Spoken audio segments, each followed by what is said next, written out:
Felix. Oh, that was going to speak later. I'm Paul. Well, yeah, again, thanks for being here. And I had to start by telling you a story. The last time we were asked to do a masterclass format of presentation was a couple of years ago at an event in New York City. We had decided to make something extremely complex from a technological standpoint. So we had made a deal with a VR headset manufacturer to ship us 500 headsets, and everybody would wear a headset, and we would do the whole presentation in real time. So we would use a clicker like this one to change the images inside of the headsets of everybody, and it was meant to be this big sort of technological achievement, and it was an absolute catastrophe. It was so embarrassing. Nothing worked. Like, technically, it was a big failure, and we had to apologize. And so, as a plan B, which we thought we would never have to go to, we had a video, a traditional video that we could put on the screen, which ended up being corrupted, so the video file didn't work. And halfway into the presentation, our microphones stopped working as well, so Paul ended up miming on the stage. And so when we heard the concept of doing a masterclass again, we thought that this time around it would just be guys sitting on chairs with like keynote slides. There's no way we'd try to do anything fancy again. So I hope that format is okay for you guys. Paul and I have known each other for about 15 years. We were both coming out of film production school here in Montreal at Concordia University. We were in different years. We didn't really know each other, and we were both aspiring directors at the time, inexperienced and very young. And we were called by a producer in Montreal to pitch on a music video. And so I basically had to compete against him to win the job. And we were announced that the budget for that music video was $100. And it was 500, I believe. Minus the cost of the bit of print. Right, like exactly. $100 for the production. Because at the time we had to print the tape to put it on Much Music and all that stuff. Anyway, I couldn't wrap my head around competing against a fellow student for a job for $100, so I called him and I said, hey, why don't we try to do this project together and see what happens? And it turned out to work very well. We became friends in the process, and we did more projects together, music videos and commercials, and this is kind of how we started this relationship. But the real fundamental reason why we decided to stick together in those early days was that we really shared similar thoughts, similar ideas and aspirations in regards to cinema. We wanted to make the same kind of films, and the kind of films we wanted to make was kind of unusual at the time. And so we decided that we would be better off trying to do that together. And I want to share a few thoughts about the kind of conversations and the kind of exploration that we did in those early sort of formative years, because that turns out to be a really important building block to what we ended up doing many years later. So from the beginning, we were very much interested in the idea of immersion or immersion in film. How do you create a sense of immersion for audience in a medium like cinema? How does that mechanism work? And how to nurture that as a director? One thing we talked a lot about at the time was that generally films rely on efficient storytelling and character identification in order to immerse you into the story. So as a viewer, if you care sufficiently about the characters, if the story is well told, eventually you will more and more, as the film progresses, fall into the experience of the film and feel eventually, maybe a third of the way or maybe midway into the film, feel immersed into the cinematic experience. But there was another kind of film that we became interested in at the time that followed a very different path in order to create a sense of audience immersion. And we started to refer to those films as experiential films. And I would define experiential films as films that are designed in a way that there's a real space for the viewer's sense of presence and for the viewer's subjectivity inside of the cinematic experience, and films in which the story and the characters are really at the service of the cinematic experience and not the other way around. And I want to share a few examples of the films that we were geeking about when we started out at the time. Okay, so Ozu is our cinematic hero. Ozu used to do something in the 50s that really blew our mind as young aspiring filmmakers. So he would sometimes place his camera inside of the scenes as if he was not so much placing a camera, but actually placing the viewer in the scene. So if you look at this shot, for example, he designed what he called the tatami shot. And so the idea was for him to replicate the exact height of a Japanese person sitting down on a tatami mat. And so he would try to recreate all of the condition of what it would feel like if you were actually there sitting with those people in this moment. And he was trying to get to that experiential and immersive quality. And when you watch Ozu's films, especially Tokyo Story, which is probably the most well-known film he has made, it's possible that if you watch this film a couple of years later, you might forget about the plot, you might forget who the characters were, but it's very unlikely that you will ever forget how this film made you feel because of its profound experiential and immersive quality. A more contemporary example of a film that we loved at the time is a film called Still Life by a Chinese filmmaker, Jia Zhangke. I probably don't pronounce his name correctly, but that's fine, he's not here. So Jia Zhangke does something in this film that really blew our minds, that sometimes the camera actually leaves the story, or leaves the character. It's as if the camera was no longer interested in the story. And the camera will move in the direction of an element in the set, or a landscape. And it's just going to stay there for a while. And so the filmmaker does that, and it's very inefficient from a narrative standpoint, from a story standpoint, or from a character development standpoint. But it's extremely efficient from an immersive standpoint. Like those moments where the camera leaves the story for a minute, they really seem to be crafted for you, the viewer. They seem to be moments that just belong to you. It's your place inside of the cinematic experience.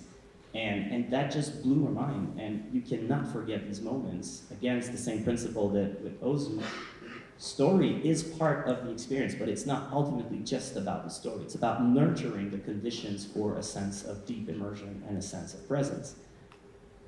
And a third example that probably everybody here has seen is 2001: A Space Odyssey, probably the most well-known immersive cinematic experience ever made. Everything in this film, from the perspectives of the shots that really kind of pull you in, to the very slow-paced, contemplative, hypnotic rhythm, and to Kubrick's approach to very low-key, sober acting. You know, the actors are barely expressing emotion in this film, but all of that kind of conveys a sense that you're just, that it is real, that you're there with these astronauts lost in deep space and sharing this moment with them. And so it is extraordinarily immersive as a cinematic experience. And so, and I could have mentioned other films such as At the Margin of the Fast Runner. If you've seen that film, it sort of achieves that in a different way. And there's also Thai filmmaker, which I will again destroy his name, but Apiketong Werasetakul. All of this guy's films have that quality. And so we started to think about one thing, and I will stop talking. I'm gonna hand you the mic. One thing we started to talk about at the time is the more immersive a cinematic experience is, the more you feel present in it. And if you feel present inside of a cinematic experience, then it means that to a certain extent, it starts to feel like a real-life experience. And if it starts to feel like a real-life experience, then it means that it will trigger within you the same kind of psychological and emotional response that you would have in a real-life experience. And so we were thinking that immersion can actually lead to a more visceral to a deeper emotional connection and to an enhanced state of mind from the audience. And that was kind of theoretical, but it's something that we wanted to explore, and to which extent cinema was the right medium to do that. And yeah, so basically, we knew film had the capacity to do this, and this is the kind of work we were doing, whether we were making films or music videos or whatever it was we were doing. This is the style that influenced us, and we were really after this immersive effect. But after all, we started wondering, well, is film the only or even the best way to achieve that? And so we started thinking about different ways using technology or projection mapping or immersion in other ways to try and create that effect in people. We saw a couple of, this was in the late 2000s, so just maybe 2008, 2009. There was kind of this new wave of 3D movies coming out, and we were watching these movies, and sometimes some shots in those movies were having quite an effect on us, and there was something about making a 3D film in the vein of these films that Felix was talking about, combined with 3D. So a slower pace, a wide shot, sustained shot, things like that, which were usually few and far between in the 3D films we were seeing. But we would see these one shots and we'd be like, holy crap, something magical is happening here. And so we decided to explore this phenomenon. At the time, there was no such thing as an off-the-shelf 3D stereoscopic rig, so we built our own. Where's the clicker? Oh, here it is. Yeah, someone's doing it for me. No, thank you. that's what a partnership is all about. So this is one of the first rigs we built, and basically what we wanted to do was create experiences that were based on these 3D shots that we had seen in a few films, but to optimize this effect, we decided we would also, instead of just making a film where you make a film and then it might play at on an IMAX screen, on a smaller screen, or on a television, the screen itself is a variable. But if we were to lock down those variables and make an installation using the same technology, just the screen and 3D projection, we could create, and kind of taking some cues also from projection mapping, we could create, instead of using a screen as a cinematic frame, we could turn it into a window into another world. In a sense, it was like VR, like a narrow field of view VR before we were doing VR. And so we did a few experiences that way, and we started exploring documentary and then fiction, and very deliberately in that order, and we'll probably talk a bit more about that later, but the reason for that was, we felt like, even though this was technically film, it felt like a new medium, and we wanted to kind of, make sure we weren't being, falling into the pitfalls of just dragging in all our, learnings of cinema into this new medium. We had a feeling that a lot of it would apply, but probably not all of it. And so by starting to work in documentary, it was a way of seeing what the chemical reaction between reality and this medium really was, kind of like in a laboratory. When you're doing fiction, you're inventing everything. When you're doing documentary, especially this kind of immersive, experiential documentary, you're just trying to capture something as it is with as little, filtering and manipulation as possible. So we started exploring documentaries this way, and then eventually fiction. But to go back to that camera rig, just a few words on that. What you might notice up there is that we actually have 3 cameras in this rig. And the reason for that is that it allowed us to capture 3 separate interoculars. So we could actually have a native version made for a large cinematic screen, for a medium-sized cinematic screen, and for television.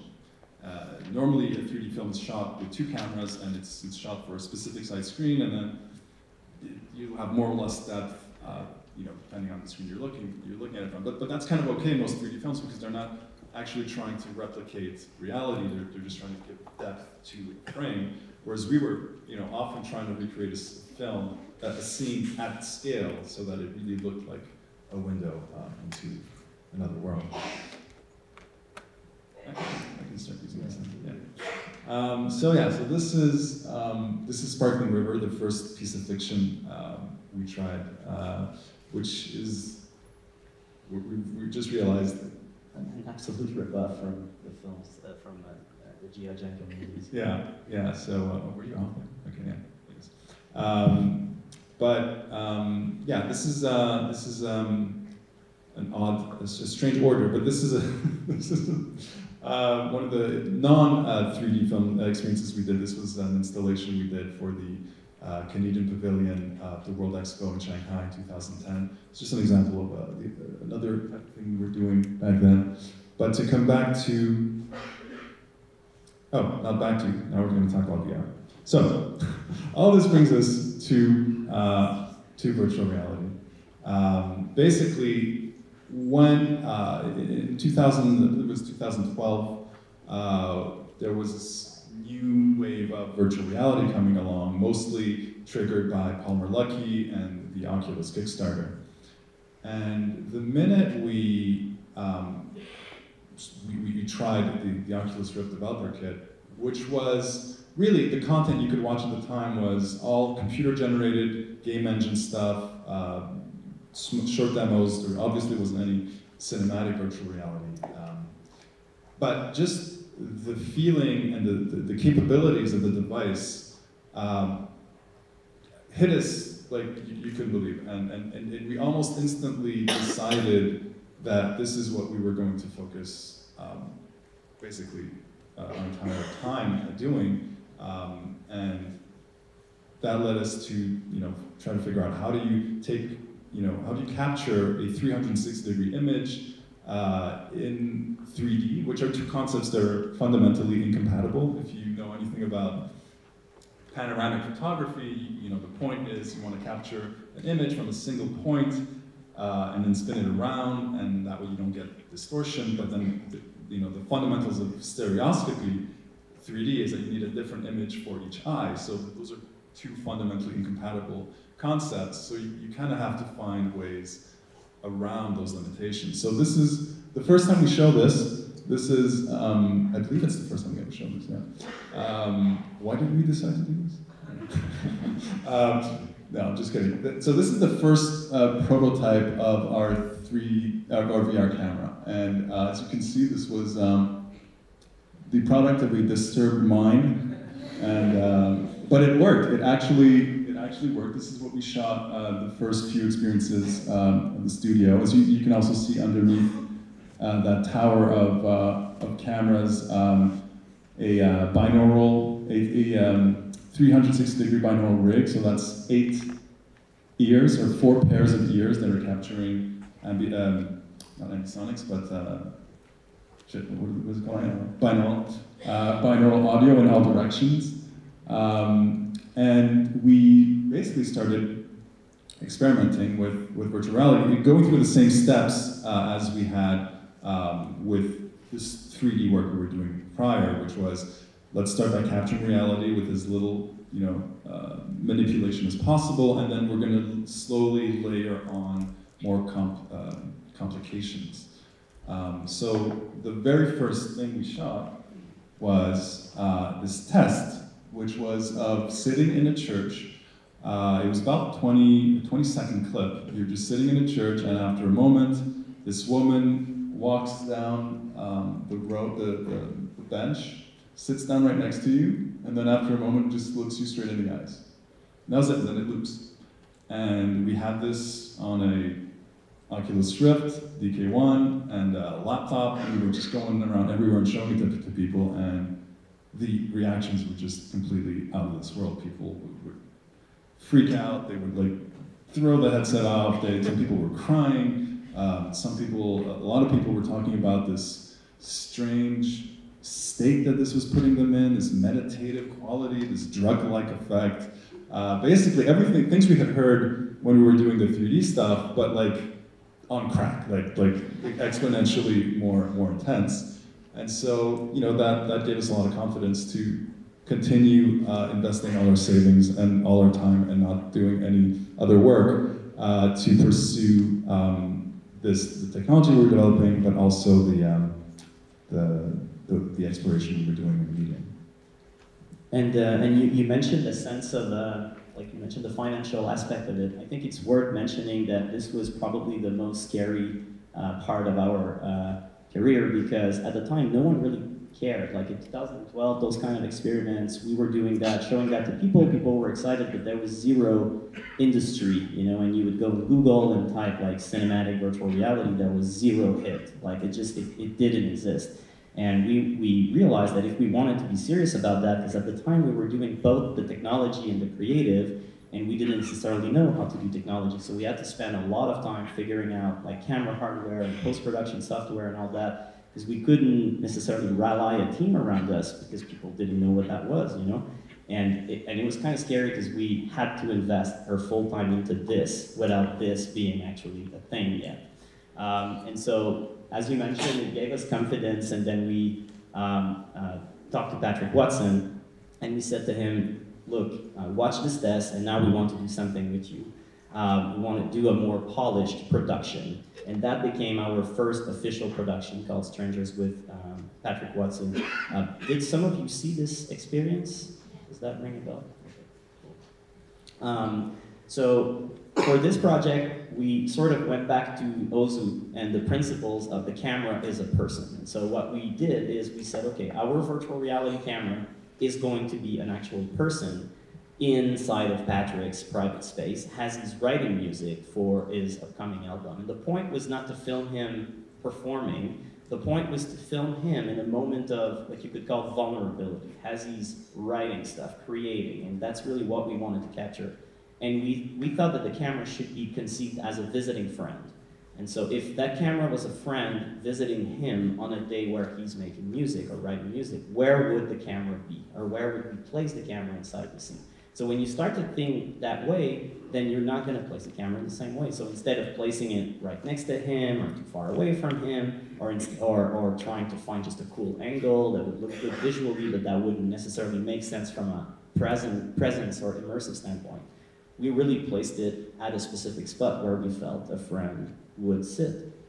And then we placed a bench under the camera, because we thought, oh, well, audiences are going to look down, they're going to be sitting at that height, they're going to look down, and they will see a seat underneath them, so they will feel even more immersed. And so we tried to apply these principles. We realized at some point that if we opened the window, we would hear the sounds from St. Lawrence Street in the winter. So you hear the trucks when they brake, and it has that peculiar, specific sound of like trucks braking in the winter in Montreal.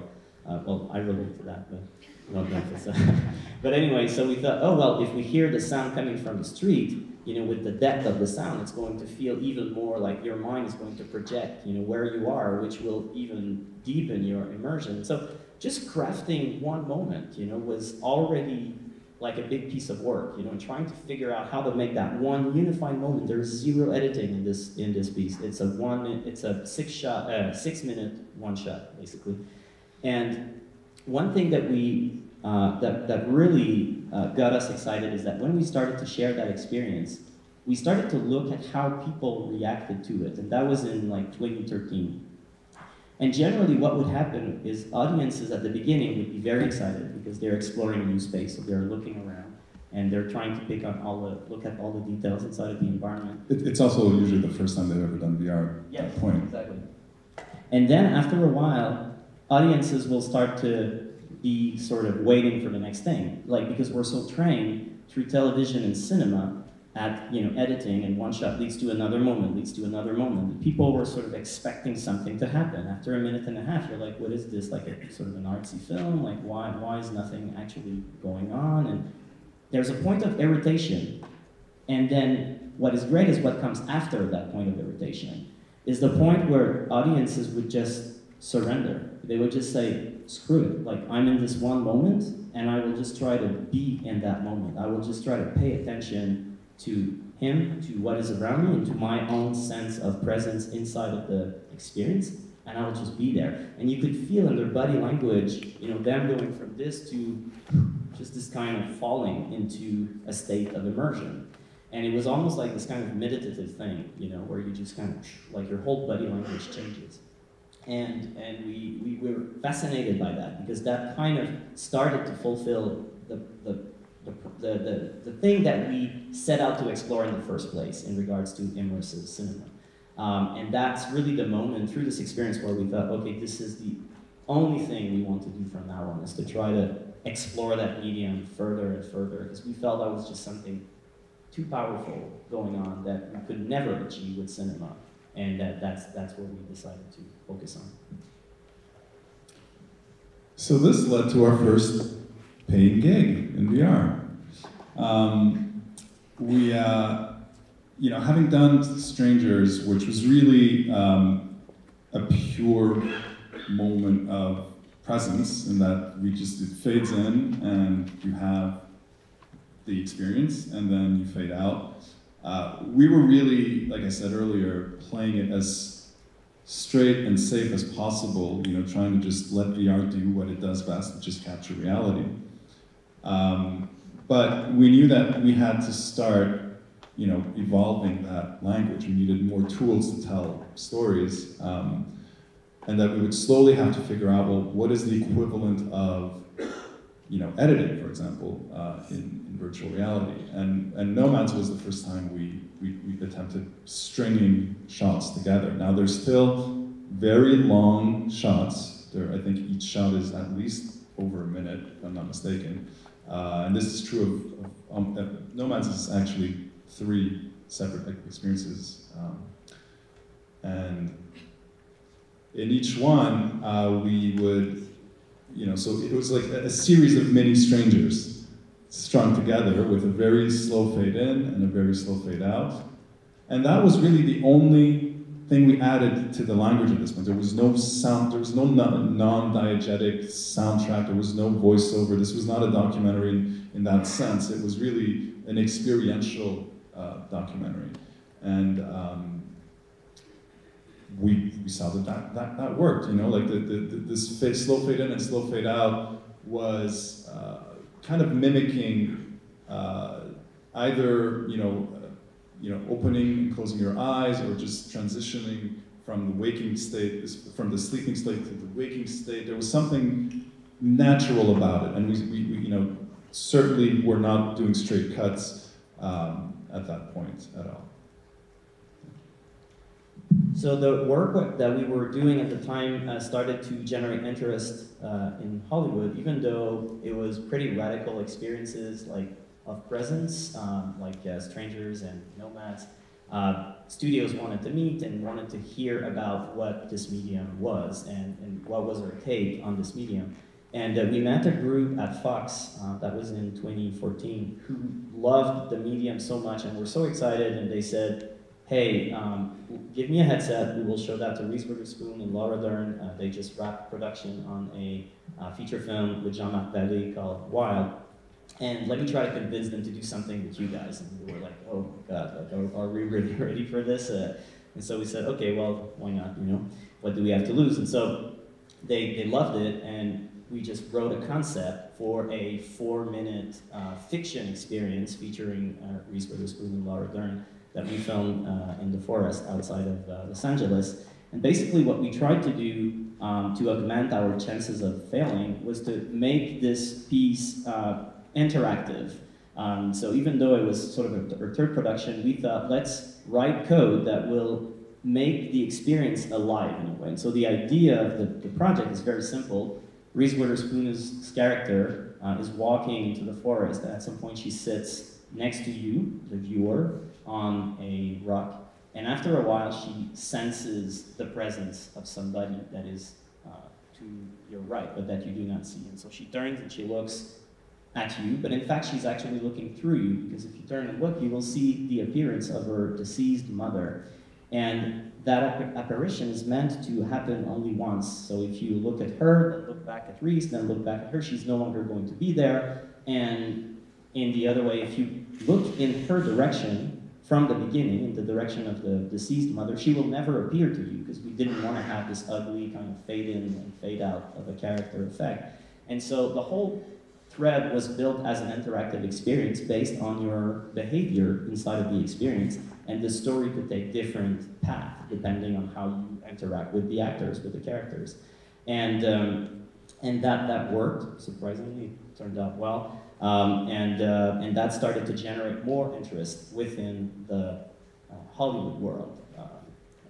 I'll add a few things on this, because I was just talking about editing in Nomads, and what was really fun about this is that we created a form of editing, or we thought of the evolution of this piece as a form of editing without any cuts or transitions, because the experience starts and you're all alone in the forest, and you're essentially yourself in the forest. It could have been a shot of Nomads. And then you see Reese's character walking towards you, and you're wondering, am I here? Is she going to acknowledge my presence? Which she doesn't, and she just sits next to you. And then all of a sudden you become this almost, no longer a first-person character, but almost an invisible, ghost-like character.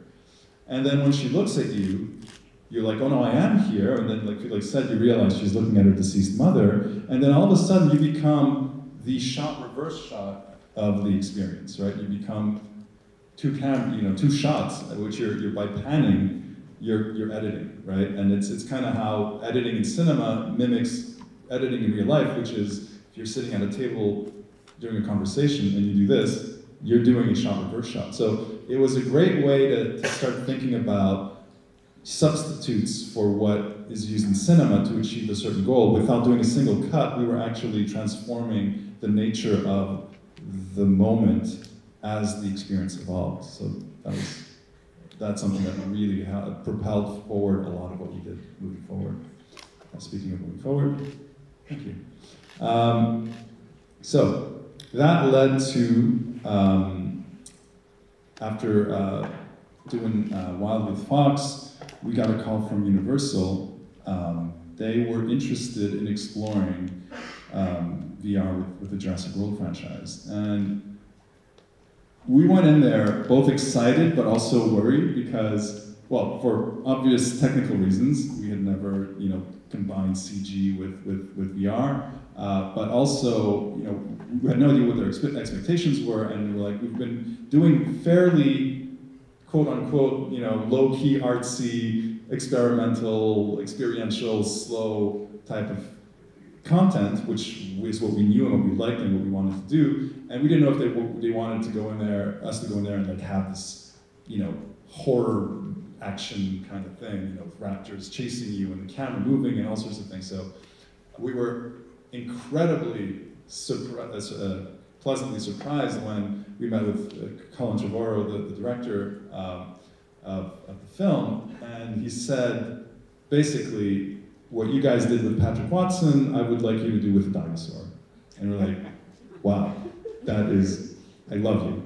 It was just an incredible, it was incredible that he saw that quality as being compatible with the Jurassic World franchise. And I think, the first Jurassic Park movie, that moment where they first see a dinosaur, when you first see a dinosaur, is to this day, I think, the most incredible moment in that whole franchise. And to get a chance to kind of recreate or create a version of that moment in VR was a real treat. And that's basically what we did. I mean, for those of you who haven't seen it, it's basically you're sitting in front of a sleeping dinosaur who wakes up, walks over to you, sniffs you, acknowledges your presence, stands up on its hind legs, eats from the tree above you, and then goes back to sleep. It's Patrick Watson, but without the music and the dinosaur, basically. Yeah, that was that. Oh, and then there was that. So that's Spielberg watching Jurassic World Blue, I believe. Was it Blue or Apatosaurus that was watching it? Yeah, it was Blue, yeah. So sure enough, when we did the next one, they were like, okay, enough sleeping dinosaurs. We actually want, the T-Rex and more action. And what was interesting about this one is For the, it's something I would have liked to talk about later. Can we come back to this after we talk about? There's no way, man. Everything is so tight. Let's do that. I'm gonna mix things up here and go off script. Yeah. Can I? Yeah, you can take it. Yeah. So then another fun thing happened at that time. As the boundaries of the virtual reality were expanding for us and our studio started to shape up, we became a company, you know, and we found investors. Phi became a partner, so the company started to shape up from a creative standpoint and from a technology standpoint. Things were growing, and then we got a call from the White House. True. Oh shit! I get excited after all these years. We had a business relationship with Facebook at the time, and we were doing projects with them. They were financing a lot of the projects that we were doing because they wanted to have premium content on their platform. They were financing gaming content and cinematic virtual reality content. And so through contacts that they had with the White House, we got in touch with them, and they told us the president has seen projects that you have made and is interested in having you pitch ideas in regards to what we could do together. And so we had kind of a heartbreak, kind of sort of like, what's going on? This is like beyond crazy. And so we said, sure, no problem. We'll get back to you by Monday. So we came up with, concepts, and we pitched them 3 different ideas. And it turned out that he was about to go on an official trip in Yosemite National Park with his family, with his 2 daughters and wife, the First Lady. And so they asked us, hey, do you want to document this journey and make a piece about the National Park Centennial, which we did. So we traveled with them to Yosemite and we produced that piece. And then it had a very great response. It was distributed as a virtual reality experience, but also as 360 video. So that was in the years where 360 video was a new thing. You could make a project that people would see on headsets, but you could also output it as monoscopic 360 content. So anybody with a cell phone or a mobile device could just use their mobile device to pan around. Less immersive, but still, given that there are billions of people with mobile devices, a good way to reach an audience and bridge the gap between now and the day that everybody will have immersive glasses. So President Obama saw the result, he liked it, and he said, why don't we do another one? Which was even more crazy. So, and so we went back to the main idea that we pitched in the first place, the one that we really wanted to do, because that was in 2016. We wanted to create a piece that would be like a presidential memoir, or create a piece where you're sort of traveling through the memories of the president as he's finishing his 8th-year term at the White House. And we wanted to reflect on the meaning of place, like the meaning of, so what it means to live in a place that is so central to the attention of the world, a place that is a historical place that has a very profound history, a space that is also a working environment where you go to work every day, and inside of that same space you're also raising children. That's where your kids grow. That's where you have your dog and all that. So we thought this space is very specific in the world and has all of these multi-layers. And so, and they liked that concept, and so we started to work with the digital strategy team at the White House to sort of make that happen. Filming virtual reality inside the White House is not simple. We even filmed inside of the Situation Room. So you might have seen pictures of Situation Room. That is that famous picture of Obama and Hillary Clinton all looking at the Osama bin Laden operation. That photo was taken inside of Situation Room. So we got to film in that place. We had to work with the Secret Service people that were very collaborative. And so it was a very emotional time. It was right before the 2016 election. And so the president and his family, they were very generous. They gave a lot of time to the project, and it just turned out into something that we're extremely proud of. That was a very high moment, a big honor for us to do this. So I'll stay on that in a second. So this is what I wanted to talk about before talking about Jurassic. one of the biggest things we did here for the first time was move the camera. This was the first time we actually moved the camera. I believe we had moved it before in a vehicle, like in Nomads. At some point you're in a little canoe kind of thing and it's moving. But this was the first time we moved the camera on its own. And the way we did this in this project was almost everything we'd ever shot, and to this day, almost everything we shoot is from a sitting position, because that's the position in which you physically are when you put on a headset, or at least it's what we recommend. We shoot everything from that angle. That totally adds to the immersion, to the presence. When we moved the camera in this shot, in this project, the way we did it was we kept the camera at sitting height and we moved it very slowly. And we only did it in the shots that were of the White House rooms, and not during the scenes when you're talking to, when Barack or Michelle are talking to you. So the scenes with Barack and Michelle were kind of like strangers. You're sitting next to them and they're talking to you. But then when they're talking about something, then we have these floating, slow floating, oddly, positioned cameras that really give you this. So that's my part. So keep going. Yeah.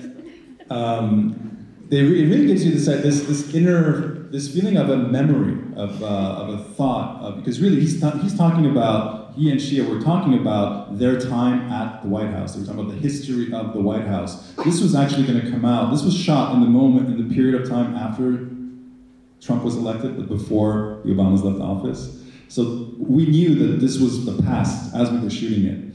And it turned out it came out at Tribeca a few months later, once Trump was in power. So the whole thing here was, we didn't want to simulate someone walking when you wouldn't be walking yourself, and that's one of the things we've actually never done to this day. So it was a very deliberate way of moving the camera. And just to come back to quickly, I think we're running behind, so I'm going to do this quickly. But the thing we did on Jurassic World Blue, the second Jurassic piece we did, was we also moved the camera. But this time we didn't have the luxury of, well, it's a memory. No, there's not only is this not a memory, this is happening in real time, and there are no humans on the island. This is set at the moment between the two movies where there's no one on the island. And the way we justified the movement in this piece was, well, we're going to make this a non-subjective point of view of the dinosaur, which is this kind of mental contortion. But it kind of worked. The idea was, you are not Blue, the dinosaur, you're with Blue in quotes. You're basically an extension of her senses. And so we have, again, a low height, slow moving camera, but we're constantly following Blue. And this was the closest thing we've ever done to a purely cinematic camera, what could be considered or seen as a cinematic camera. But it really was a slow, this project came out I think a year and a half, 2 years ago, a slow progression to the exploration of what a movie camera can be. All right, let's move forward, still me. All right, Cirque du Soleil. So as you might know, we've had a long relationship and collaboration with the Cirque du Soleil, starting before we were even doing virtual reality. We have since done, I believe, 5 VR experiences with them, and we just shot our 6th last week. And the way we've approached this from the beginning was, we're not recording their shows, we're adapting them. The same way you would adapt a book into a film, we start from the show and we adapt it into a VR experience. So we base ourselves on the characters, on the performances, on the props. And if you see the progression, this is the first one we did, it was kind of a reorchestration of the original show and in a shortened timeline. The more we progressed, the further and further we got from what these shows originally were. So if you've seen it in Vegas, there's this incredible pool of water that the performance happens on and around or in, but you're seeing it from outside the water, whereas the experience we created was almost entirely underwater, and this kind of dreamlike, psychedelic experience. So quite removed from the original show, and again, this just speaks to how fundamentally different virtual reality is, not only from cinema, but from live theater as well. And there's just things in common, but a lot of things that need to be adapted when you cross over. So I'll go quickly on this one so that we can really get back the time that we lost from That I wasted? Yeah. You started it. So Miyubi is our first attempt at creating a long-form project. So Miyubi is a 40-minute scripted narrative. It stars Jeff Goldblum and Owen Vaccaro. It's actually it's a comedy, so we did that in collaboration with Will Ferrell's company, Funny or Die. And we started from a concept that would justify the fact that you are there as a viewer and that you are somewhat limited, because as you know, cinematic virtual reality, as of today, does not allow you to stand up and walk around as if you were in a real-time experience, for example. And so we thought, okay, well, you're going to be a robot, like a sort of a cheap plastic toy robot in 1982 that is gifted to a boy for his birthday. And you will see your little robotic buddy. You will always feel like you're approximately 2 feet high. And the nature of the experience is going to be your interaction with all of the different family members. And so you become a privileged witness to the family dynamics between the different family members and the dynamics that they have with you. And so that was interesting because it's the first time we also started to think about dramatic arcs that involves the viewer. And so how do you create a satisfying dramatic arc for the character of the viewer, you know, and how do you make that arc, how do you synergize that arc with the arc of the main characters, which was an interesting problem to tackle. And what was important here is, you know, we got really, by putting the viewer at the center of the experience, we had to be very careful not to fall into what we call the uncanny valley of presence, where you feel so present that you're like, well, I should be able to do more than I'm actually allowed to do or able to do. And that's why the robot concept kind of inherently limited what you could do to begin with. And that's something, you know, we think about a lot in all our experiences. So, Marshall from Detroit was, after, this was done last year, after 5 years of having done Strangers, which was our first experience ever, but was also a musical experience, you know, from the time we had done Strangers, we were convinced that VR and the music world, just music in general, were this, you know, match made in heaven. And we proceeded to meet with, or try to reach out to every imaginable artist on the planet, to varying successes of communicating with them, but to absolute failure of actually getting anything done with anyone in the music industry for 5 years. It was kind of a music curse, so to speak, that finally broke when we finally worked with Marshall on this piece. He was incredibly enthusiastic about the medium and just an incredible person to work with. What was much like Patrick, it took someone who was, you know, fundamentally interested in the medium and wanted to really give themselves to this experimentation to make the piece. Another interesting thing, we talk about editing a lot, this project was the first time we actually did cuts, like straight cuts, and the reason and the way we did it was when, you know, most of the pieces is you're in a car with Marshall and his friend Sway as they're having a conversation, and it's kind of a cam lock. And so we were using that as a way to ease the transition between the cuts. So basically it's just everything, you're not cutting from one place to another, we're just kind of skipping in time. And that was, you know, a way to add rhythm to a piece that, you know, was a little more, you know, just because of the musicality, you know, the hip hop, you know, there's something with more energy and rhythm inherent to it. But it also allowed us to, you know, get a lot of, you know, get around what he was saying and make it more concise and get more impact out of the interview. Me again.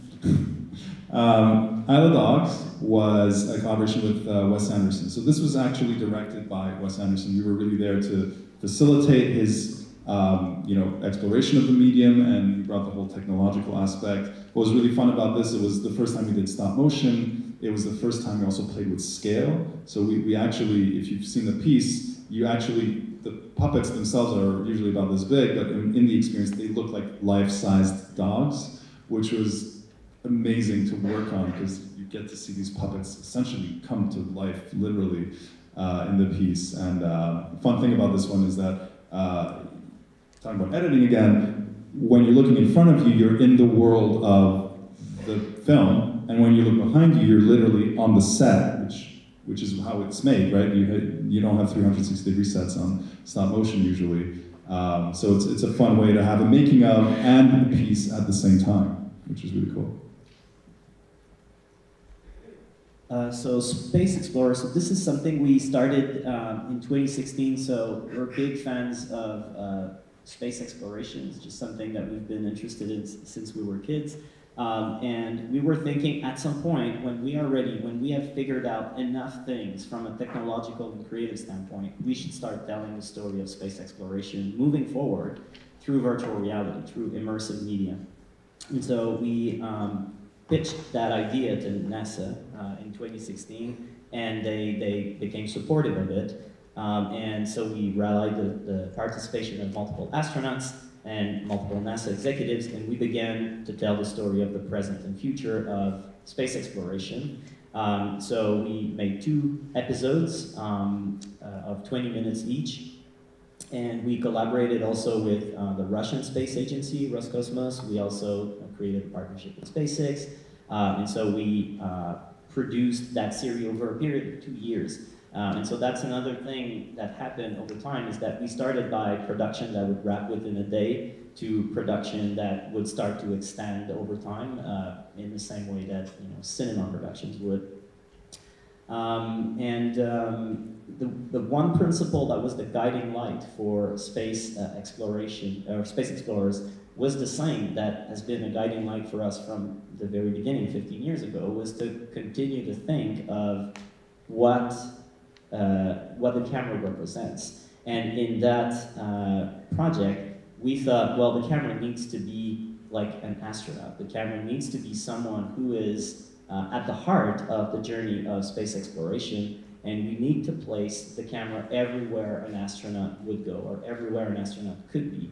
And it needs to feel like you belong inside of that relatively exclusive world that is the world of the astronauts, and that you really have a room, and that you really are accepted within that community. And so that led us to place the camera inside of a T-38 supersonic jet, because that's how astronauts train for spaceflight. And then we had to find ways to counteract the intense vibrations of supersonic flight, and that became a pretty big deal for our engineers, but the shot works really well.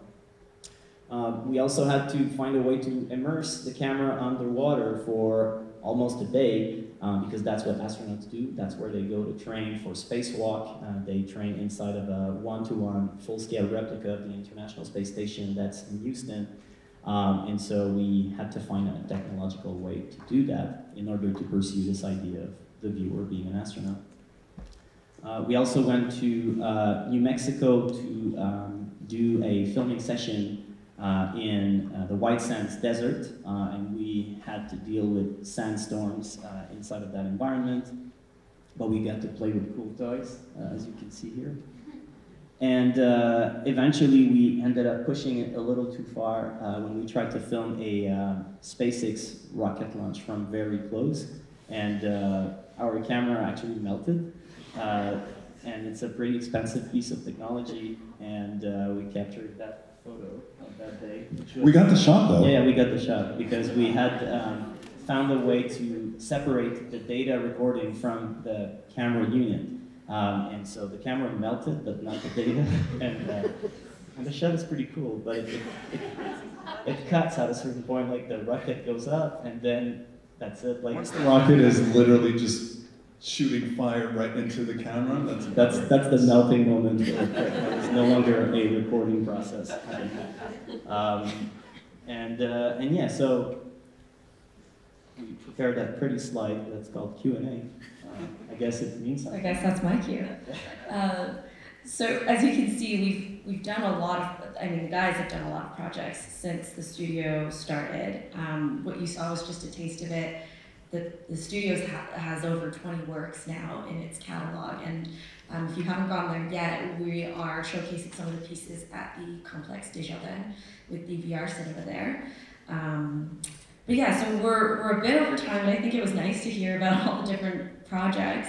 We probably have time for 2 or 3 questions before we move on, because really what we wanted to share further with you guys is what's currently in production and do a little bit of a case study around those. So are there any questions in the audience so far? And we'll just grab a couple. Yeah, right here in the front.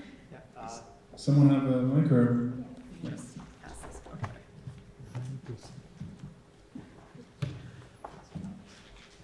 Hi, thank you. I'm curious to know what you think about and are you evaluating light field photography in terms of immersive experiences? I know we're not there yet, but I would like to have your idea. Should I use our in-house put a pin in it?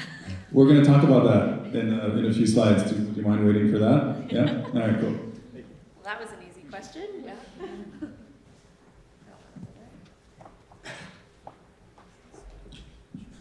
Hi. Clearly, a lot of remarkable work, but I think in the world at large, it's unique where you'd go in a room and so many people would raise their hand and say they're familiar with your work and they've seen your work. How far are we from a time when this type of work can be shared with a wider audience, where you don't need expensive equipment to watch it, where the technology, where more people can start to experience immersive cinema in this way?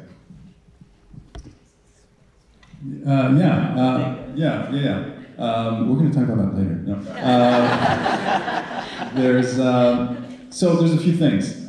First of all, VR and basically any head-mounted type of display, whether it's AR, VR, or both, today is not an essential piece of technology, and it's cumbersome, and there's no real ritual around doing the, we have the ritual of the cinema, we have the ritual of Netflix, YouTube, things we know how to do that are part of our lives. VR and AR are not that yet.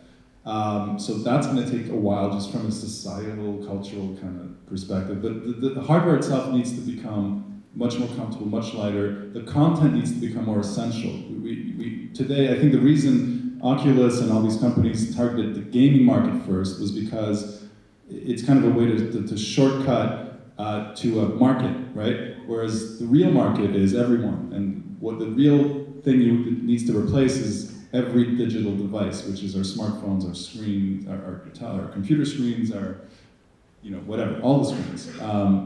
For that to happen, we need to not just have great games and great cinematic, entertaining content. We need to find new paradigms for what email or Facebook or Excel or any application that we use daily, or professional applications, training, education. All of these things are slowly going to.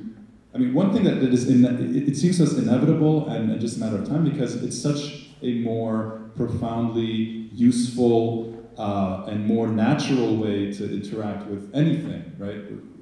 It isn't quite fully yet because of the clunkiness and limitations, but it's certainly pointing towards, and it's evolving at a speed that's fast enough where, it's always, people say between 2 and 20 years, but one other thing that I think is going to really accelerate things is the day Apple releases something. And they've been rumored to be working on stuff for years, and everyone knows they have hundreds of people working on something. Whether it comes out next year or in 5 years, or no one really knows. Well, some people know. That's going to be a big thing, because they have a tendency to shift cultural adoption very quickly. So I don't know if that answers your question. So my question comes from something that you've repeated once in a while about putting the camera as a character, either literally with Miyubi where you're in the body of the character, or otherwise where you're just present as any other character would be. And it feels like it's tied with the title of your talk, the Unlearning cinematic conventions, where it seems like a lot of early VR cinema literally put people in the body of a character, and this has worked so-so. So I'm wondering if you have discovered certain tendencies, certain strategies rather, that work better for putting the people in the movie. You mentioned eventually the possibility of being able to stand up and walk. This is not something we can do right away, but I'm wondering if you feel like there's certain essential things that are better for immersing a person in as a character in the movie. You want to take that? Right. So I talked briefly about Blue and how that was not actually really you embodying anyone. You by proxy, you were really closely connected to Blue.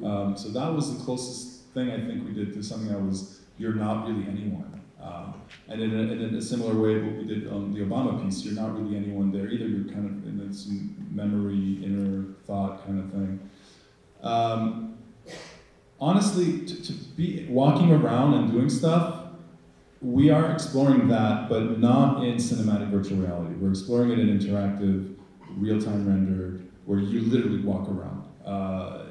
It seems, at least so far in our exploration, that the minute you do that, but you don't actually controlling your movement, that it creates a lot of discomfort and b a lot of dissonance. Like you no longer, you're like, I'm clearly not doing, this is putting too much, it's too much imposition on someone. Again, I'm not saying it's impossible, because a lot of the things we did, I would have thought were not possible years before. We just haven't really done it or figured out how to do it well. But in an interactive situation, absolutely. And then there are all sorts of other challenges, and we'll talk a bit about that later, that come with interactivity. Yeah, that makes sense. You guys might talk about that later too, but we just shot something. We just sent a VR camera to space. The Vincent Jacques was testing that. When can we expect to see something made out of that? And we're coming back to the moon in a few years. Do you guys have any plan to send a virtual us to the moon? Yes. So, I mean, that's the next. That's a great segue, yeah. So it's a bit for later, but the later is now. So, can I? Yeah, so I think I know there's a lot of questions in the audience, but we actually have a full-blown section that we still want to get to share with you, and that involves a lot with space explorers. I know we're technically scheduled here until about 11:30, but looking at Katayun to see if we can steal a bit more time since we started a bit later. Yes, we can stay until 12. Okay. Well, let's see if you guys are willing to stay until 12, but we certainly have a section where we're going to do a little bit of a deeper dive into space explorers. It's actually evolved into one of our current productions. Really exciting case study on that. Time permitting, we've got a little bit more on Miyubi Traveling While Black, which is one of our most critically received pieces that was released this year. Well received. Well received. What did I say? Critically received. Oh, I'm equating that with well received. And then we'll have another Q&A at the very end. So thank you, hang tight, and we'll get to more questions after this. Okay, so yeah, so we wanted to talk specifically about that topic in a more case study form, but we ended up taking so much time talking about the other stuff that it's going to be the same time dedicated to this, probably. One thing that the process of working with NASA led to is as we were starting to meet with astronauts and get the support from astronauts who love virtual reality as a medium and the experiences that we've created for space explorers, the participating astronauts were starting to share that with their families and with people, and so it became a thing within NASA, and I would say that most employees at NASA ended up seeing the initial episodes of Space Explorers. And once we started to see that there was internal support, and then the piece was also very well received, then we said, well, maybe that's sufficient momentum to propose to send virtual reality cameras to space and to document over the course of a year life on board of the International Space Station. And so we pitched. I just want to add something. One of the reasons they gave for that was that it was the first time they felt that any medium captured their reality in as good a way as virtual reality does. They had done IMAX, they had done obviously live webcasts, movies, all sorts of things, and obviously you can't physically go there. And they were like, this is the first time I can show my family, my friends, anyone really, something that actually approximates the experience of anything we're doing, really. So basically, NASA presented to us all of the steps that would be required in order to do that. And if we were to send our own camera technology, it would have taken us probably 2.5 years to certify the camera and send it to the International Space Station. So in this case, we did something that we had never done before. We made a partnership with an existing camera company called Zcam, and we used their technology, which was already a commercial product, so it would shorten the time of flight certification. And we basically modified that camera, integrated that camera to technologies that our engineers at the studio developed to create sort of the ultimate virtual reality space camera system. We went through all of the steps of certifying that, and we sent it in December 2018 through SpaceX 18 to the ISS, and we began production in January of this year, and we're going to wrap up production in early 2020. So we're filming over the course of 1 year, approximately 100 shots with the astronauts in space, and so we have the participation of all of the astronauts, and now we're working to try to get the cosmonauts involved in the project as well, because we want to tell that part of the story. And this will lead to next year, the next phase in this project, which will be to capture an actual spacewalk in virtual reality. So we're developing a separate technology initiative to be able to take a virtual reality camera outside of the ISS in the vacuum of space to film astronauts coming out of the station and working on the station, as well as capture shots of planet Earth, that have zero sort of station interference, and of course capture establishing shots of the station. So hopefully using Canadian arm as a kind of a big jib, that you would say in cinema, to move the camera around and get all of these shots. And it's what we're actually working on at the moment. So it's kind of the kid in me and the adult in me are both excited by all this. We have a teaser that I think I should show. It's a partnership with Time, this project that we're doing in space, and they produced this teaser to announce the project.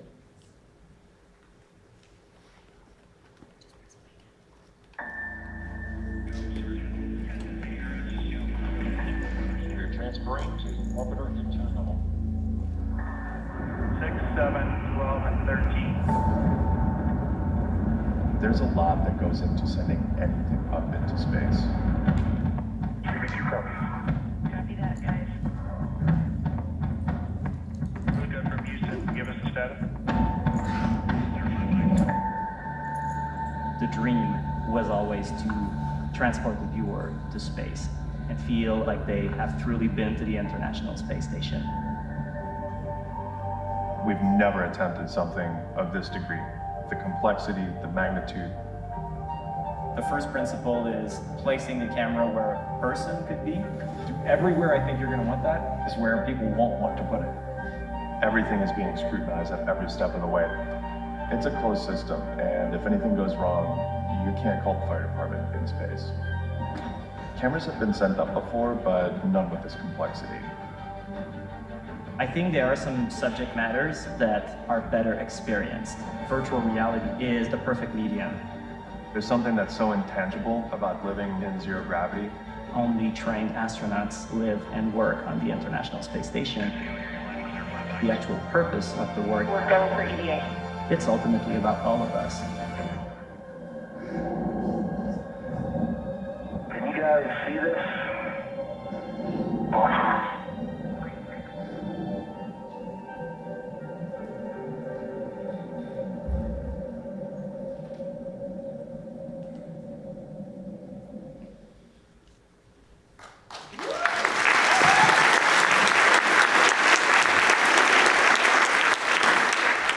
So, to answer your questions of earlier, when will that be seen? So we are, as I mentioned, producing this piece until next year. We are hoping to launch two things, a cinematic virtual reality series divided in 6 episodes, as well as a large-scale traveling exhibition that will tour North America and that will tour the world. And the virtual reality content is going to be the central focus of the large-scale traveling exhibition. And so we're designing both these things for a hopefully 2020-2021 release calendar. And so we're working on those details at the moment. Maybe a few things that I can say about... He also asked about the moon. Oh yeah.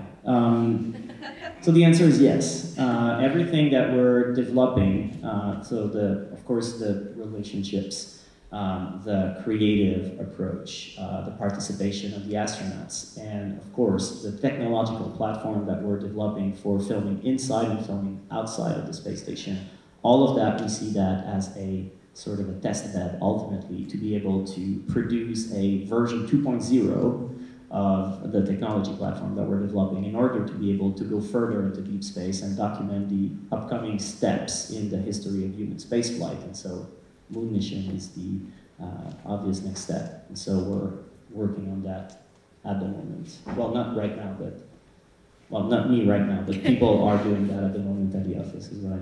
Okay, so maybe, yeah, just to mention that working with astronauts is pretty extraordinary. So this is someone you probably have seen before, David Saint-Jacques, our Canadian astronaut. He's working with our virtual reality space camera. You can see our logo. When I saw that photo, I wanted to cry. To see my logo in space, I was so proud. Anyway, so this is the virtual reality camera system. And this was the first day of principal photography inside of Node 2 on the space station.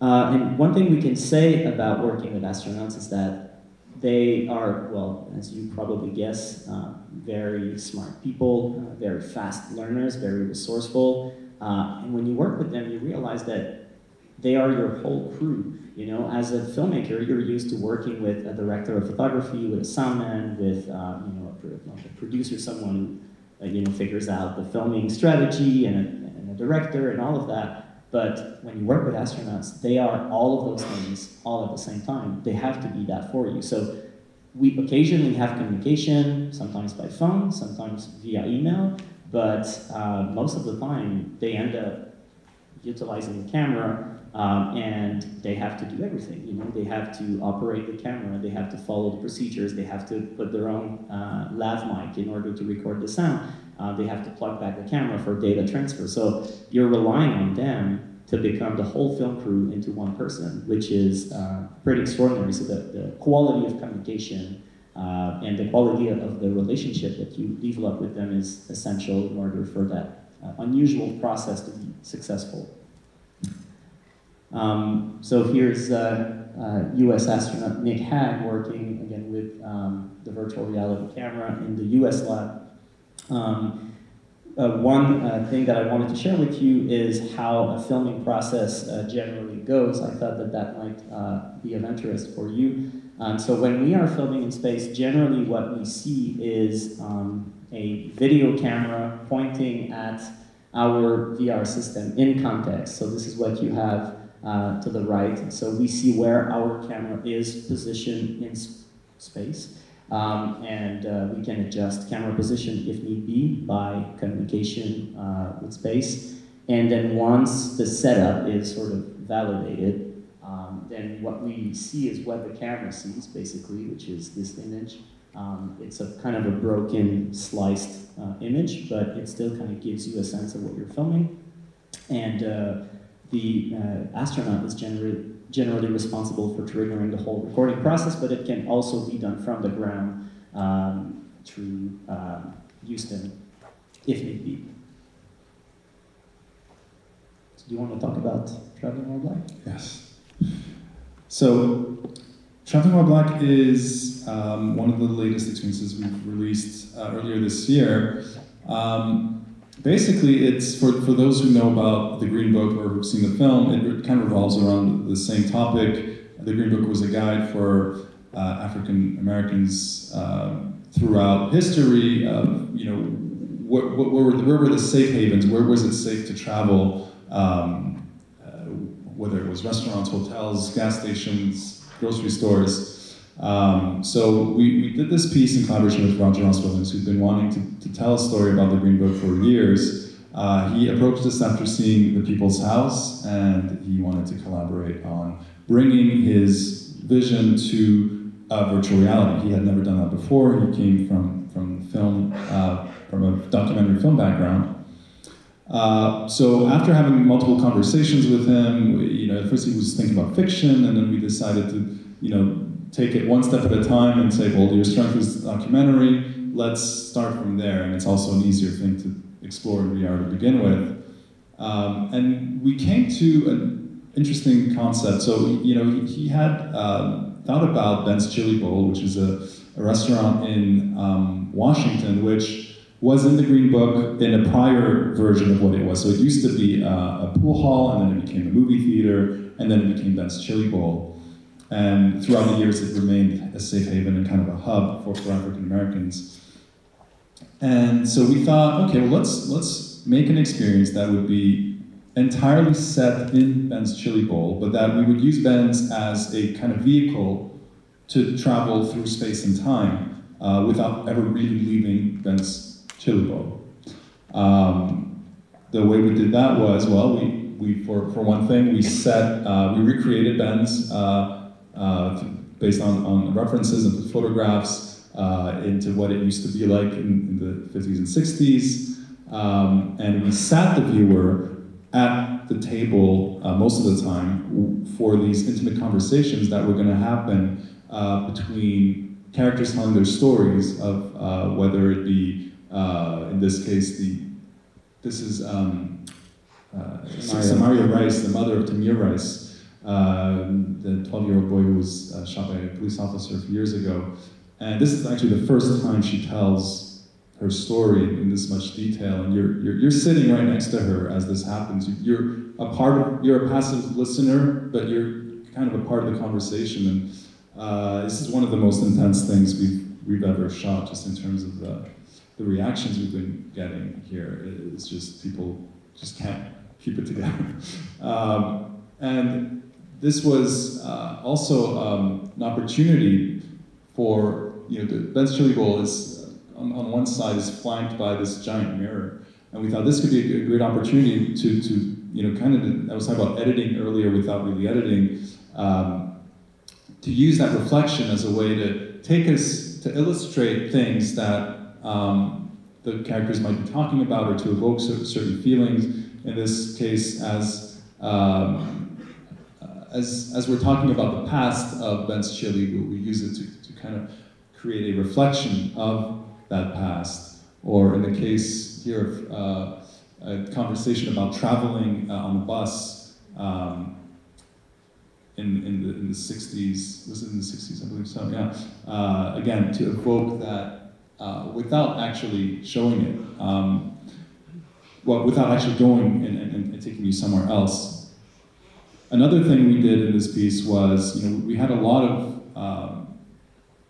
archival footage that we wanted to show, to tell stories that we, you know, this is two-dimensional footage in a 3D 360 medium, and we at some point had the idea, well, Ben's used to be a movie theater, so we could use it as the surface, it surfaces as a projection surface, basically, and again, kind of through the challenge of through the challenge of this desire to use archival footage, we came to this, I think, creative solution that really enhanced the experience. This is a photo of the installation that we built at Sundance when we premiered the piece. And I think, you know, we took that immersion outside of the VR experience itself. We built a mini Ben's Chili Bowl at Sundance that you would literally walk into, you would sit down at the booth, and you would literally experience which begins and ends at Ben's Chili Bowl. And again, this was a way to, and something we're doing more and more of these days, is thinking of the VR experiences, not just what happens when you're in the headset, but what gets you in and how you get out of a virtual reality experience as well. Okay, I want to just share a few more notes about Miyubi as we're talking about storytelling and strategies for storytelling inside of an immersive experience. So one thing that we did with Miyubi, because you're in the body of that robot, is try to find a way to justify moving from one scene to another scene. And how could we conceptually or diegetically justify that? And we thought, well, if you're a robot, and if you're a cheap plastic robot, then you might be slightly defective. So one thing we could do is create glitches, as if you were suddenly bugging and your sort of consciousness was shutting down. Or someone could actually turn you down inside of the experience. So there are moments where the kids are tired to play with you and they just approach you and they shut you down. And so that shuts your consciousness down. And the moment where someone turns you back on is the moment where your consciousness is revived, is activated again. And so that allows us to move forward through time. And every time that you get rebooted, we created a sort of a sequence that, you have a snapshot here, but that kind of gives you the date, gives you like the reason why you crashed in the first place and all of that. So you get data of your activated consciousness, which helps to further increase your sense that you are this robot and you are experiencing the world through this robot's point of view. Basically, Miyubi is literally, doesn't have a single non-diegetic cut. The entire editing of the piece is justified by the piece itself. Another thing we did that we wanted to experiment with is to hide scenes, and scenes that could only be revealed through sort of Easter eggs strategy. And so in the experience, there are 3 scenes in which if you look around the environment, you see a toy. So in this case, it's a Pinocchio toy in a classroom scene where Miyubi is presenting you for an oral presentation that he's doing to his classmates. He's presenting his robot. And so if you look around, you will see that toy. And if you see that toy, it's going to have this kind of 8-bit animation, kind of cheesy 8-bit animation that is going to be triggered, and that toy is going to be added to an inventory that appears in your field of view, and you have no idea why that is. Which also clues you into the fact that there are other things to find. Exactly. And so when you find the 3 toys, then what happens is it opens up a portal, which looks sort of like an 8-bit version of the portal in 2001. Kind of always go back to the things that you liked at the beginning. And you enter that portal, and it takes you to an encounter with your creator, which is played by Jeff Goldblum. And so you meet your creator, who tells you the story of his attachment for you. It's almost like kind of a Geppetto-Pinocchio father-son relationship. And it's a very emotional moment about creating something that for him is like a child, but in fact it's a product. And it's a monologue from Jeff Goldblum it's very emotional. But the truth is, if you don't do the Easter egg hunt, you will never see that scene. And so you might hear someone say, oh, I've watched this piece, Miyubi. I love the scene with Jeff Goldblum. And say, what are you talking about? I didn't see that scene. Or you might see his name on the poster, but he's not in the film, and you wonder why. So you go and try to find him. So we kind of like that idea. And then we tried to push it to another level. We said, well, maybe when you meet with your creator, he should give you a secret. He should reveal something. And what he reveals in the piece is that he knows that one day you will become obsolete because you're just a toy, you're just a product. And he cares for you, and he says one day when you're no longer loved by the family that has adopted you, I will give you a special code that you can do just by moving your head. And so we went back to, for those of you who played Contra on Nintendo, to a up, down, left, right, a series of head motions. And if you do that during the experience, it's going to transport you to what we call the inner sanctuary, which is sort of an 8-bit paradise.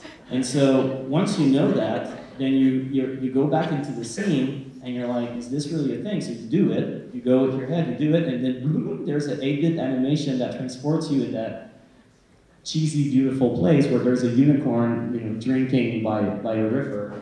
and you're just there. And you can stay there for as long as you want. So if you want to be like for half an hour in the inner sanctuary, you can. And if you do the code again, it's going to transport you back in the story where you left off. And so the truth is, when we did that, we knew that not a lot of people would figure all of that out, you know, and we would sort of have to help them figure it out. But it turns out that the content is just that much more alive because it has those possibilities. And so when we think about Newbie, we cannot have like a clear representation of the project because it has all of these kind of branches, and it just makes the content more lifelike in a way, because life is like that.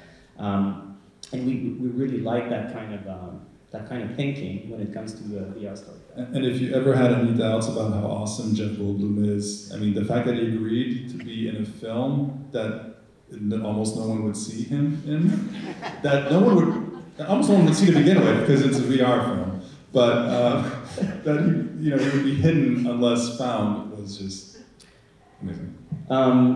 So, okay, a couple of notes, just for those of you who think about production and how it looks like. So when we do... I don't think this is the crowd for this.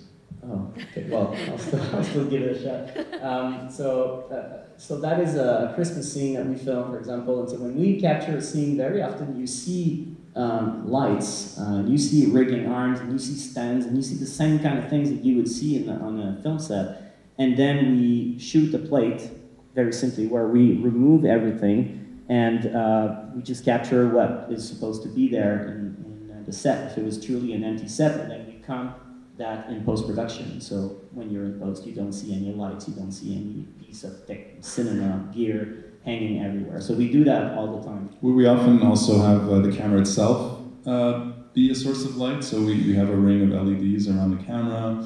We often use the ceiling. It's a good, the less overlap you can have between the things you want to erase and the characters in the scene is always a good thing.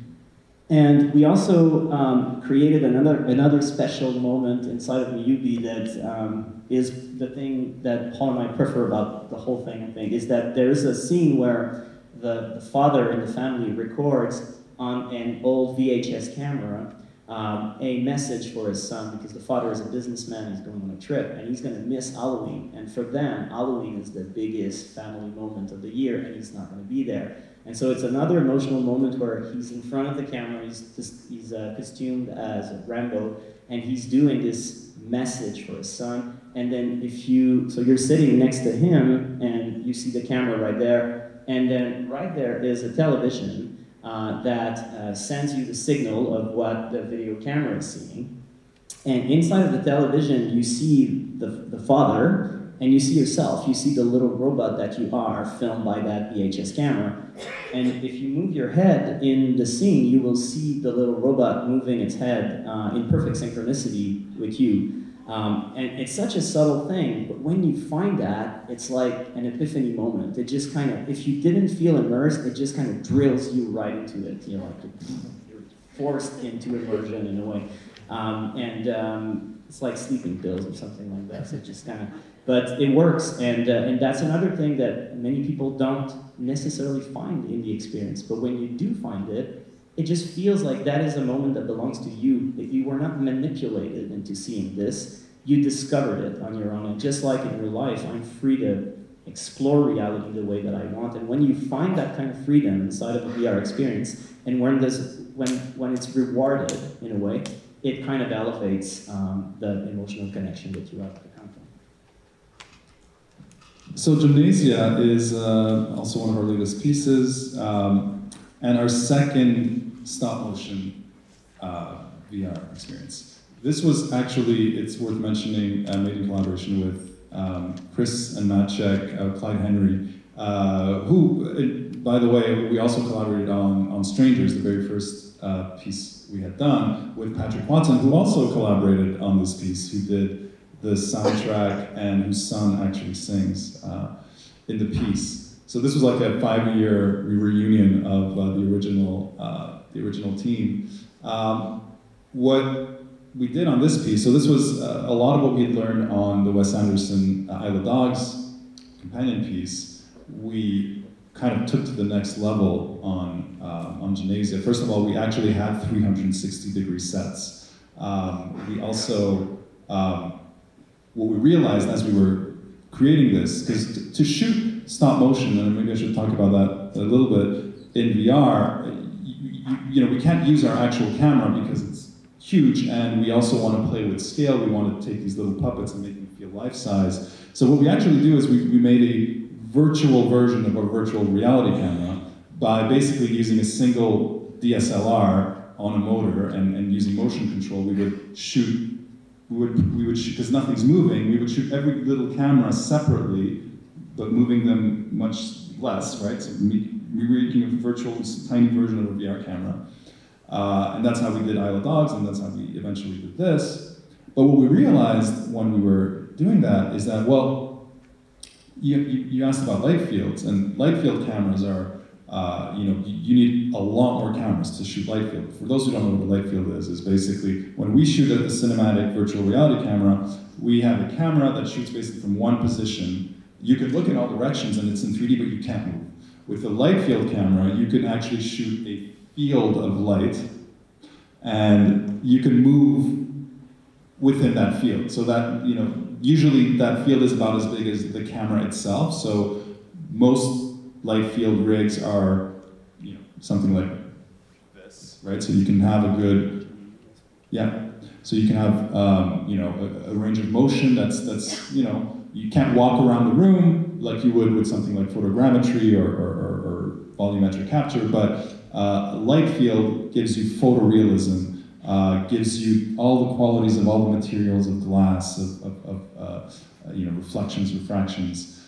What we realize is that, well, you know, since we're shooting a virtual version already of our virtual reality camera, we could shoot a virtual version of a light field without actually having a light field camera, without having a real, you know, life-size, full motion video light field camera. So we actually built, this is a photo of the light field rig we did. So we're basically using it as almost like those scanners. You know, we basically have a row of cameras and we're scanning the scene. And that basically gives us a free, it wasn't free, but it's a form of light field. It's like jumping ahead in time of, you know, to be able to capture this for real in the real world would be almost impossible and would cost a fortune. But, you know, since everything is static, everything is miniaturized, it allowed us to shoot a light field to kind of to shortcut to having a light field of a stop motion piece. So this is something that we've been working on,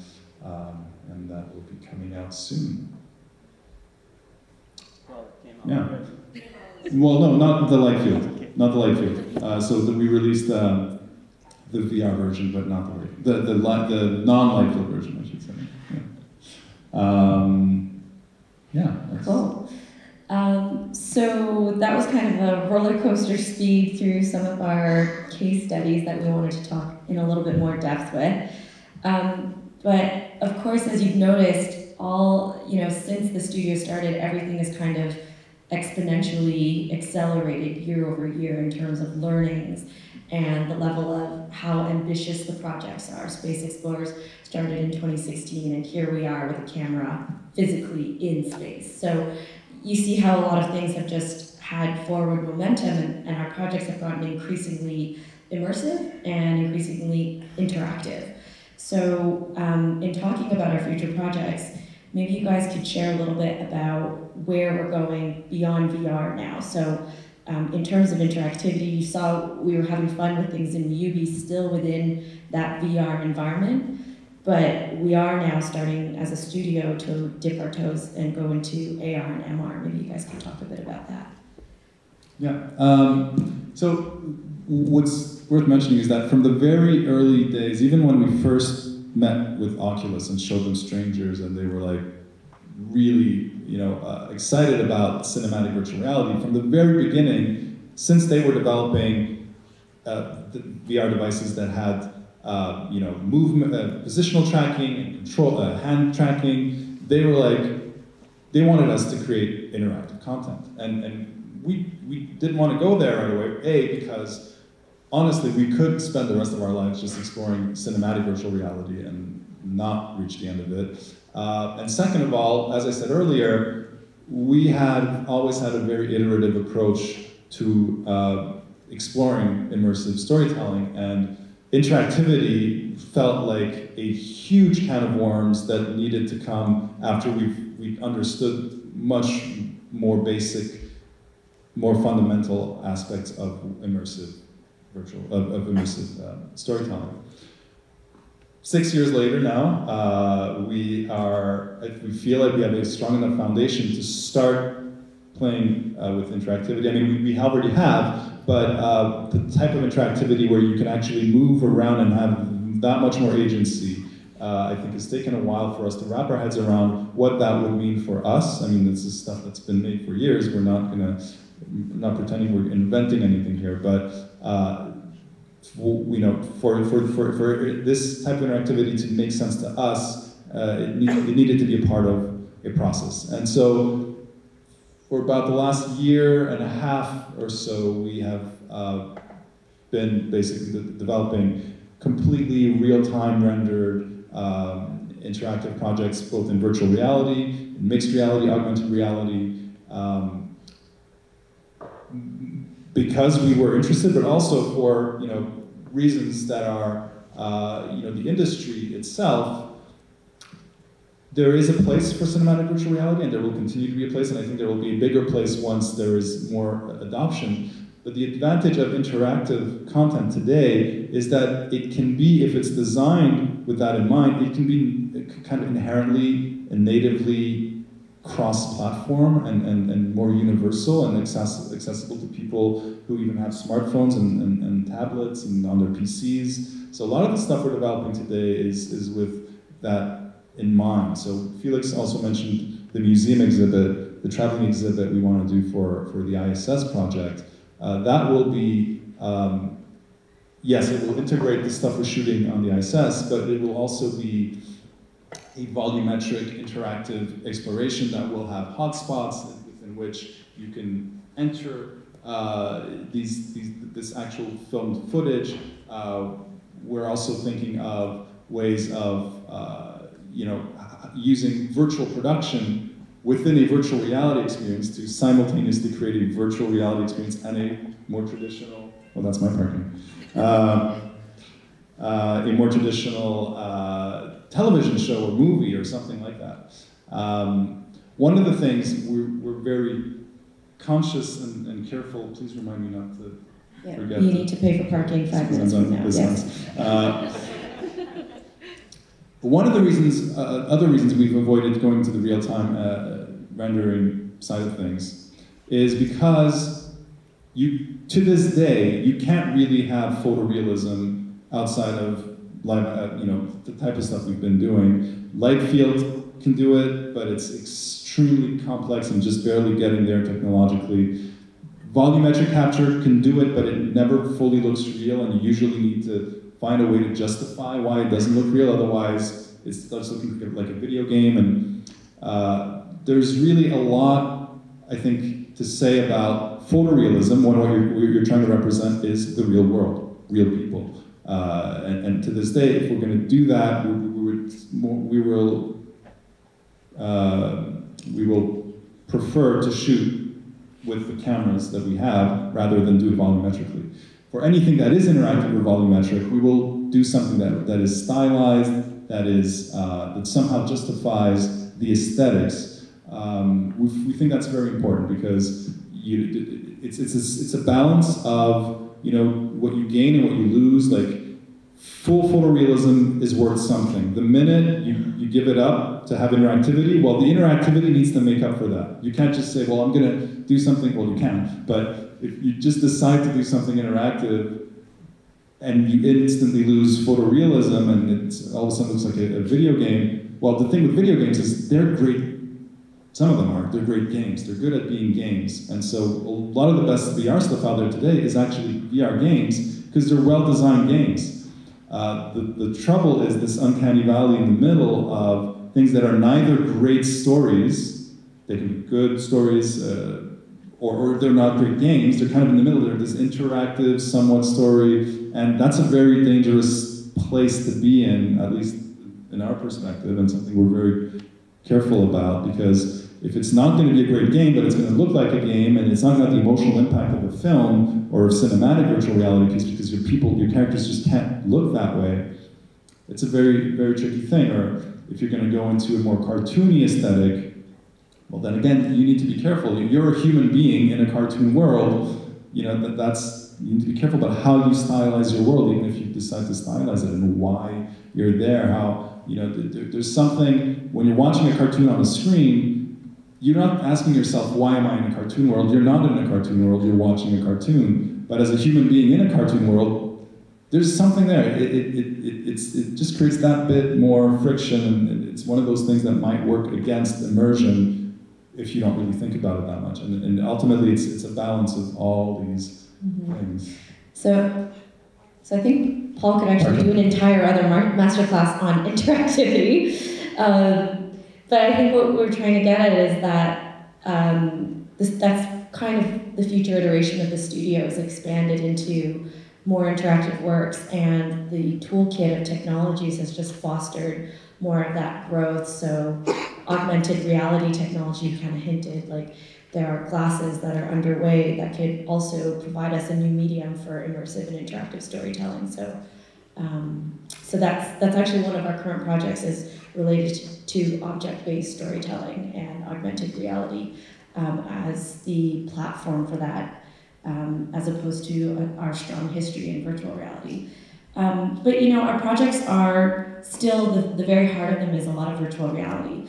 And the ISS experience is a perfect example of that with Space Explorers and how it's coming underway. Felix, you kind of hinted at the fact that we are doing a traveling exhibition with it, but can you speak about how that project is kind of the perfect example in our studio of how projects are now starting to have multiple branches to them, and there is going to be an AR component to Space Explorers as well, and you know how that ecosystem is building? Absolutely. So now when we do projects, contrary to when we began a couple of years ago, we think about creating different entry points into the story worlds that we create. So a project like ISS Experience, you might enter it or enter that world through the cinematic virtual reality series if you're a VR user. You might enter that world by going to the exhibition, and you will enter into a large-scale immersive experience, and then through that immersive experience, which we call the location-based approach, you will have access to the content. But we are also producing mixed reality and augmented reality companion experiences for the people that are interested in augmented reality. And so through those experiences, they can eventually get to the core content that we're building. And so more and more, this is how we are thinking about project, is creating multiple entry points, leveraging all of the different technologies out there that can lead towards the stories that we tell. And this is a new way of thinking that has started to really sort of impose itself in, I would say, virtually all of the projects that we do now. So, yeah. Great conclusion.